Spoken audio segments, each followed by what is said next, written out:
भाई साहब शराब तो एक छोटा सा नशा होता है। पंजाब की किसी औरत ने इतना बड़ा शराबी पैदा नहीं किया। बच्चेबाजी, उस लौंडेबाजी, यहाँ पे तवाइफें बैठकर अपने गाहकों को दावते नजरा दिया करती थी।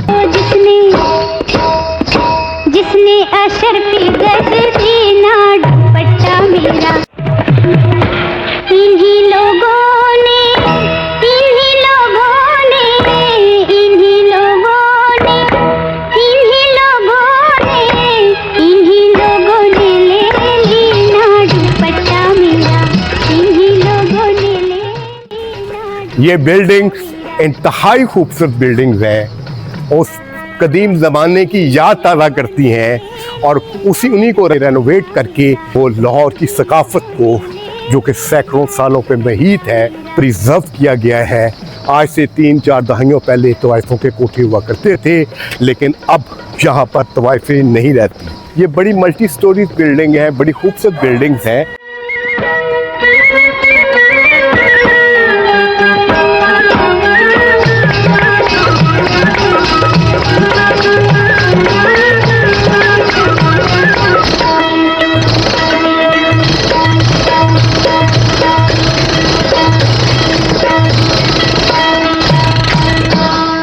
लाहौर की हीरा मंडी पूरे हिंदुस्तान में सबसे मशहूर थी। यहाँ पर मौसीकी और रक्स की तरबियत दी जाती थी और उस वक़्त के दरबारी, उस वक़्त के शाही ख़ानदान के बच्चे यहाँ पर तहज़ीब व तमद्दन और तमीज़ सीखने के लिए आया करते थे। लिहाजा उस ज़माने में ये बदनाम नहीं था। यहाँ पर बिला तखसीस जो था, उलमा कराम भी इनके साथ रहा करते थे। उस वक़्त के बड़े बड़े सरमायाकार, उस वक़्त के बड़े बड़े जगीरदारों के घर भी इन तवाइफों के साथ हुआ करते थे। जिस तरह सर गंगा राम का बलाकी शाह, जो कि लाहौर का बहुत बड़ा बिजनेसमैन था, आधा लाहौर उसका कर्ज ख्वाह था, वो भी यहाँ पे रहा करता था। और किसी ज़माने में इलामा इकबाल भी यहाँ पर किराया पे मकान लेकर रहा करते थे। शाही महल्ले की बदबख्ती का आगाज़ 1799 से शुरू हुआ, जब महाराजा रंजीत सिंह ने लाहौर पर कब्ज़ा किया। और क्योंकि वो बहुत ही अयाश आदमी था, शराबी था, और उसके दरबारी और उसके साथी जो थे वो भी बहुत ज़्यादा अयाश लोग थे, लिहाजा उन्होंने इस इलाके को, इस शाही महल्ले को बदनाम किया।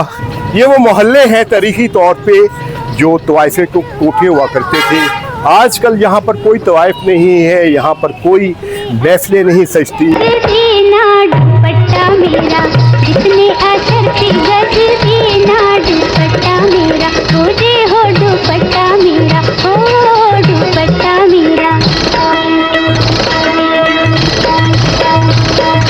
अंदरूनी शहर लाहौर, उसका जो साइज था वो 1.5 से 2 मुरबा किलोमीटर का साइज था, जिसे वॉल सिटी कहते हैं।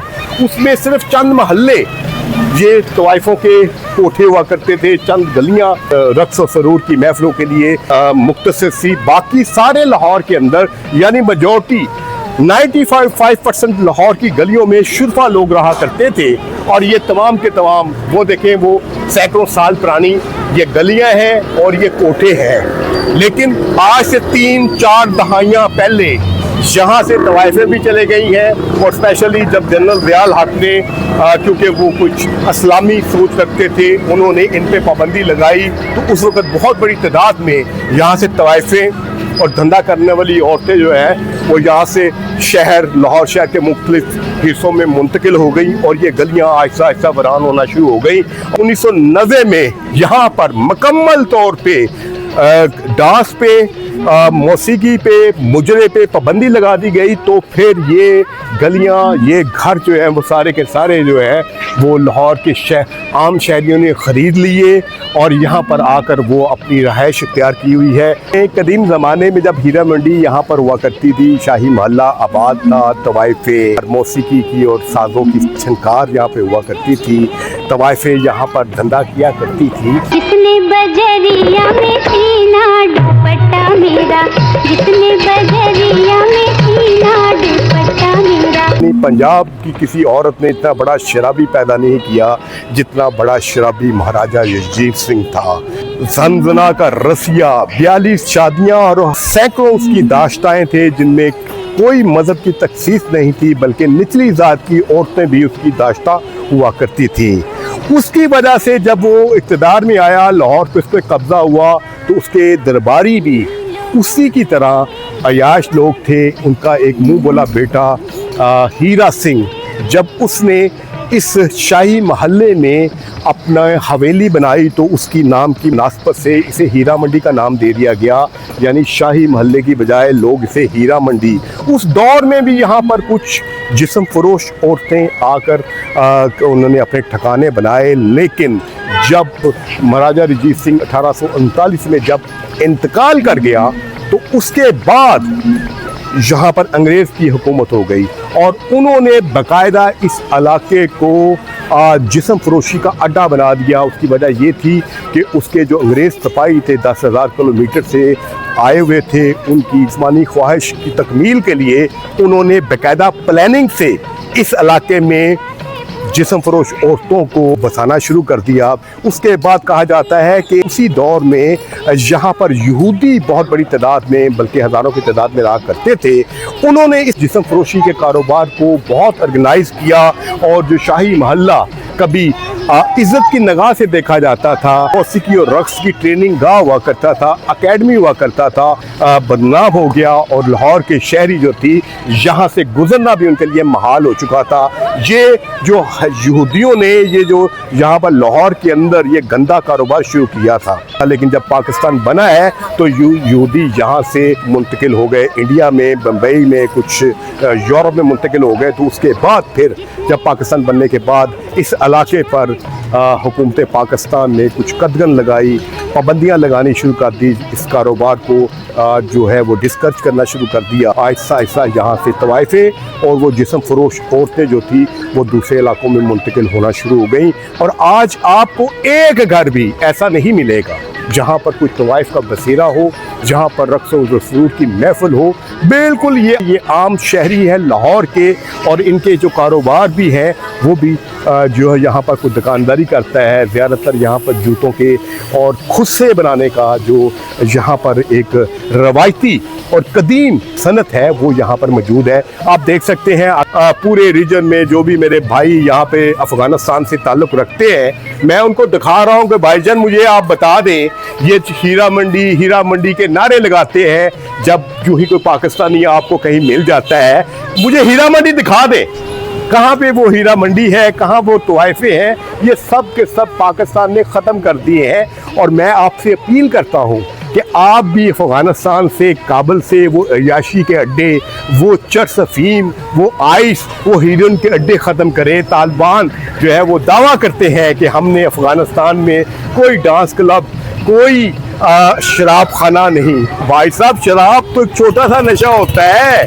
असल नशा तो होता है आइस का, हीरोइन का, अफीम का, चर्च का, जो आपके मुल्क में पैदा होती है और आप दुनिया में सबसे ज़्यादा सप्लाई करते हैं। तो हीरोइन की और आइस की कमाई जो आप पाकिस्तान समेत पूरी दुनिया में सप्लाई करते हैं, ये आलम है। आप अपने आप को मुसलमान कहते हैं, मैं आपको इंसान नहीं समझता। जितना शर, जितना फसाद अफगानियों ने खुदा की ज़मीन पे फैलाया है, भाई साहब, आप में तो हज़रत लूत अलैहिस्सलाम की कौम पर, जिसकी वजह से उन पे अजाब आया था, उस बच्चेबाजी, उस लौंडेबाजी, मर्द का मर्द के साथ रिश्ता, जहाँ पर जो अजाब आया था और पूरी कौम बर्बाद हो गई थी, पूरा इलाका बर्बाद हो गया था। आपके अफ़गानिस्तान में जितनी ये लौंडेबाजी, बच्चेबाजी और मर्द का मर्द से रिश्ता, बल्कि मुल्ला हैबतुल्लाह ने पिछले महीने फतवा दिया है कि अफ़गानिस्तान में मर्द से मर्द का रिश्ता जो है वो नाजायज़ नहीं है, बल्कि उसे इस्लामिक टच दे दिया है। यानी आप अंदाज़ा लगा लीजिएगा, इस्लामिक टच दे दिया है, आप इसको बुराई नहीं समझते।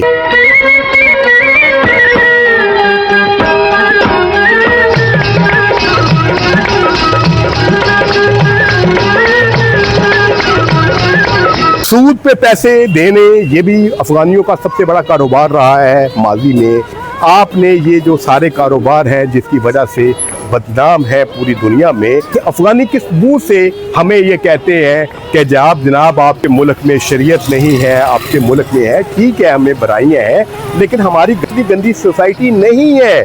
अफगानियों का जो अफगानिस्तान का जो माजी है, आज से 3-4 दहाइयाँ, स्पेशली रूस के हमले से पहले जब वहाँ पर अमन हुआ करता था, जो दुनिया के अमीर लोग थे वो अयाशी के लिए या तो वो फ्रांस के पेरिस जाया करते थे या बरूज जाया करते थे। जो गरीब और मिडिल क्लास लोग हुआ करते थे वो अयाशी के लिए, सस्ते नशे के लिए वो अफ़गानिस्तान आया करते थे। लिहाजा आपका माजी नहायत ही जो है वो शर्मनाक है। लोगों को बातें करने से पहले अपने मुल्क को ठीक करें, अपनी सोसाइटी को ठीक करें, इंसानों के रहने की जगह बनाइएगा। और हमें तंज करने की बजाय देख लीजिए, हमने ये पूरे के पूरे इलाके जो है वो ख़त्म कर दिए हैं तवाइफों के, और वो भी अफ़गानों ने यहाँ पर ये शाही महल्ला या हीरा मंडी कभी बसाई थी। तो और ये देखें, यहाँ पर कारोबार है, यहाँ पर कोई ऐसी चीज़ आपको नज़र आती है? मैं सिर्फ ये वीडियो अपने अफ़गान भाइयों के लिए बना रहा हूँ ताकि उनको मालूम हो कि भाईजान ये तनकीद, ये तंज आपने हम पर नहीं करनी, अपने पे करो। अपनी गलतियां, अपने गुनाहों को ठीक करो जो आप अपने मुल्क में करते हैं। किसी ज़माने में शाही महल्ला या हीरा मंडी जो थी वो रक्स, गाना और खाना, ये तीनों चीज़ें वहाँ पे अवेलेबल होती थी। यहाँ पर लाहौर के जो बेहतरीन खाने हुआ करते थे सब कॉन्टिनेंट के, यहाँ पर मिले करते थे। आजकल इसकी एक रेस्टोरेंट जो कि 100 साल पुराना है वो फजे पाए है। ये भी उस वक़्त की याद ताज़ा करते हैं जब यहाँ पर तवाइफे सरूर की महफिल तय करते थे, हीरा मंडी आबाद हुआ करती थी। तो लाहौर के अंदर के जो खाने हुआ करते थे वो बड़े मशहूर हुआ करते थे। अब वो चंद रेस्टोरेंट रह गए हैं और क्योंकि वो कारोबार ख़त्म हो चुका है। कि अल्लामा इकबाल भी इन्हीं महलों में बतौर किरायादार रहा करते थे। इन्हीं महलों में उस वक़्त के रईस लोग थे, जैसे सर गंगा राम, बलाकी शाह जितना कारोबारी था, लाहौर की शख्सियत थी, और आधा लाहौर उसके कर्ज के तले दबा हुआ था, वो भी यहाँ पर रहा करता था। बहुत से उलमा कराम, बहुत से बड़े बड़े स्कॉलर्स इन्हीं गली मोहल्लों में रहा करते थे। उसके बाद जब रंजीत सिंह के बाद ये बदनामी का सिलसिला इस शाही महल्ले के साथ शुरू हुआ और यहूदियों और अंग्रेज़ों ने इसे इंतहा पे पहुँचा दिया, तो उसके बाद लाहौर के लाख लोग जो थे इस बाजार से दूर रहना शुरू हुए थे।